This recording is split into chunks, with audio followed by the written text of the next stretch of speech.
So congratulations, you made it past the syllabus day. So normally when I teach this class, normally we spend most of the first hour going over the syllabus, and then we spend about 10 minutes or so going through the rest of the material, and we call it a first day. So since it's online, we're not going to have the luxury, I suppose, of having that extra time off.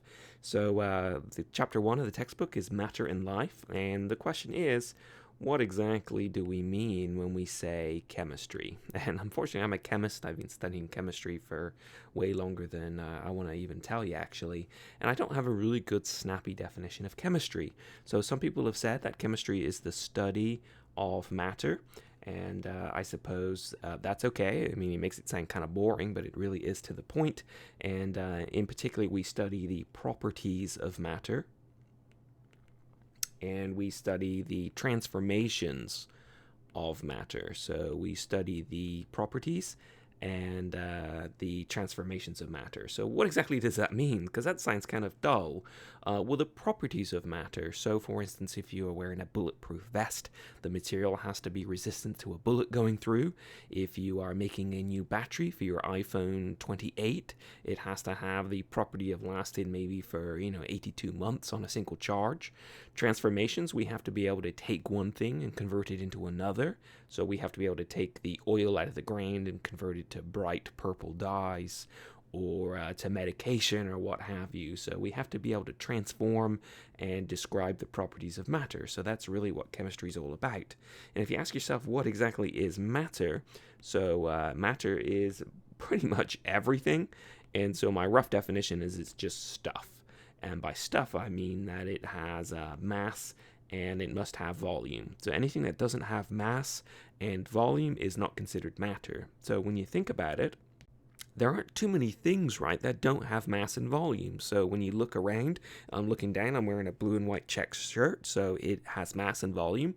I'm looking at my fingers, they have mass and volume. I'm looking at my fingernails, I shouldn't bite them, they have mass and volume. My blood has mass and volume. The air I breathe has mass and volume. We have mass and volume, so technically we are matter, and chemistry is the study of matter. So the study of us falls under chemistry. So here's a little stick figure here, right? So you and me, if you've got 2 arms and 2 legs, right? Which you can have extras, I suppose, if you want to. But the study of us is technically chemistry. So if you are in health sciences and you're thinking, okay, why am I in chemistry and I want to be an X, and why do I have to take chemistry?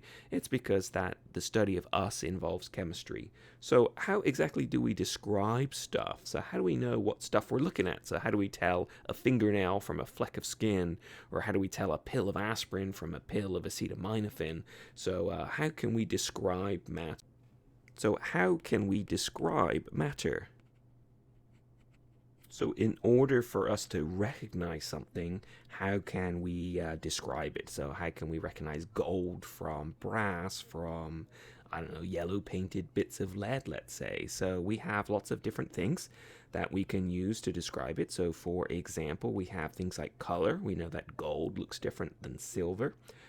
We have the physical state, so we know that silver tends to be a solid, whereas ethanol tends to be a liquid, whereas nitrogen tends to be a gas. We have things like the shape, although for solids and, well, solids I guess have a fixed shape, but liquids and gases tend to have a shape that's the shape of the container. We've got things like texture, so how does something feel? We've got the size of the object, the height or the mass of an object. We have things like their reactivity. So, how do you know the difference between, say, a puddle of water and a puddle of gasoline? You can drop a match in and it'll go out in the water and it'll ignite in the gasoline, and so on. So, how do you know whether something is salt or aspirin? When if you eat them, your headache's probably not going to go away with salt, but it might with aspirin, let's say. And all these things we just described are properties, and it's helpful to distinguish between physical and chemical properties. And so, physical properties are things that can be measured without changing the identity of the substance. So, we can measure without changing the identity. So, without changing the identity, I'm just going to write ID of the substance. You'll have to excuse my handwriting. I actually kind of like to write the lectures. I don't like to use the PowerPoints and the pre-typed up stuff. I like to physically write it out. And also it helps for me to write it at a consistent speed. So to give you time to copy it down, let's say. Now, my writing is not going to win any awards, I admit. But there you go. So a physical property is one you can measure without changing the identity of the substance. So for instance, maybe I want to measure the melting point of a substance or the boiling point of a substance, so boiling point, and I can take a substance and I can increase its temperature, and if it starts as a solid like some gold, there is a temperature at which it will turn to liquid gold. That's the melting point. And if I keep increasing the temperature, eventually it will boil and turn into gaseous gold, which I've never seen, but it surely sounds very cool, right? And these are physical properties, because if I cool down the gold, it will condense down and form a liquid, and if I cool it down some more, it will freeze and form a solid again. So if you think of ice and water and steam, right? Once you boil water, you can actually get the water back again by letting it cool down. So that's an example of a physical property where you measure something that it looks like it changes the substance, but it actually doesn't change the identity. It doesn't change the substance itself, the chemical makeup, I suppose. And so these changes here are what we call physical change. So if we took something like a solid, and so for instance, ice, and we convert it into a liquid, so which we would just call water. This is what we would call a physical change. So we've transformed it, and it looks very different, but when we melt an ice cube, right, it looks incredibly different, but really in an atomic structure, right, at an atomic level, it's two H's and an O and a water molecule, and they're just arranged a little bit differently. So for instance, solid ice, the water molecules are arranged in a lattice maybe that looks kind of like the oranges in Kroger, and when you melt it, it's a little more higgledy-piggledy, so they're not quite. So imagine you've knocked over the stand, right, and the origins are going everywhere, and so it's a little more disorganized. So the individual water molecules haven't changed, right? We haven't broken them apart, so these ones that I'm coloring in, right, they're no different now than they were before. They're just arranged in a different sort of physical state, I suppose. Whereas if we go for a chemical property, so chemical properties, these can result in the change in the identity of the substance when we measure them. So for instance, flammability is a classic example of, so flammability, I find it very hard to talk and write.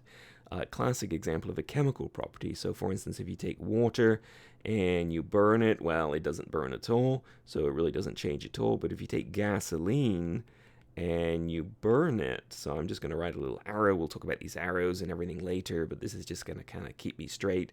It turns into things like carbon dioxide and water. So there's water, there's carbon dioxide. It's very, very different. So if you burn the gas in your car and you take the water and the CO2 that comes out of the tailpipe, you can't easily put it back together and remake gasoline. So it's completely changed. So imagine you have a presumptive test for cocaine, let's say, or heroin.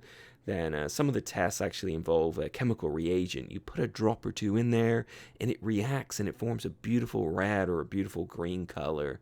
And unfortunately, upon reacting, it's changed it into something else, and it's really hard to get back the original cocaine or heroin, let's say.